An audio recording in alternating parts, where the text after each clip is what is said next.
very close to making a deal with India. So what's cooking between India and the United States? Well, if you are an exporter, a trader, or just someone who hates paying more for your iPhone, pay attention. Because behind those smirks and sound bites lies a high-stakes economic tug-of-war, and India is playing hardball. Well, this week, crucial India-US trade talks resume in New Delhi. Both sides are racing against time to ink an interim agreement by late June, before the 8th of July, when US President Trump's 26% tariff threat on Indian goods kicks in. Yes, you heard that right, 26% extra on your goods, if the deal doesn't land in time. Let's just be clear though, this isn't just about paperwork. It's a make or break moment for Indian exporters, particularly in sectors like steel, textiles, electronics, already grappling with global slowdowns. Commerce Minister Piyush Goyal has said that we're well on track, but beneath the diplomatic pleasantries lies a far more complex negotiation.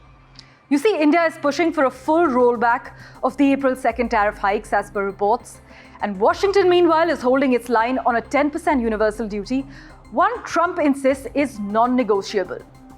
Then there's also friction over value addition rules, because India also plans to resist Washington's proposed rules of origin, which require 60% of a product's value to be added domestically to qualify as made in India. Instead, India is proposing a lower threshold of around 35%. Adding another layer, Trump's tariff playbook is now facing legal heat back home. A US trade court, as we covered, ruled parts of it illegal last week, though appeals are underway, as you can imagine.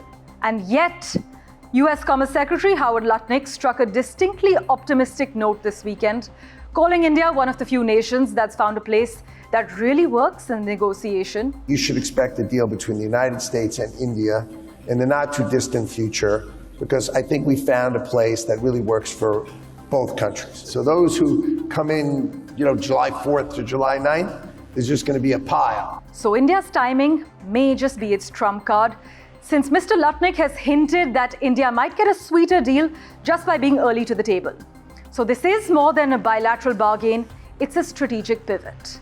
With China receding as a trade ally and supply chain kingpin, India is making its move, and Washington, well, it's listening. So what should you expect? Well, a deal is likely, yes, but whether it's symbolic or just politically convenient remains to be seen, because in this new era of transactional diplomacy, trade isn't just trade. It's power, it's influence, and positioning.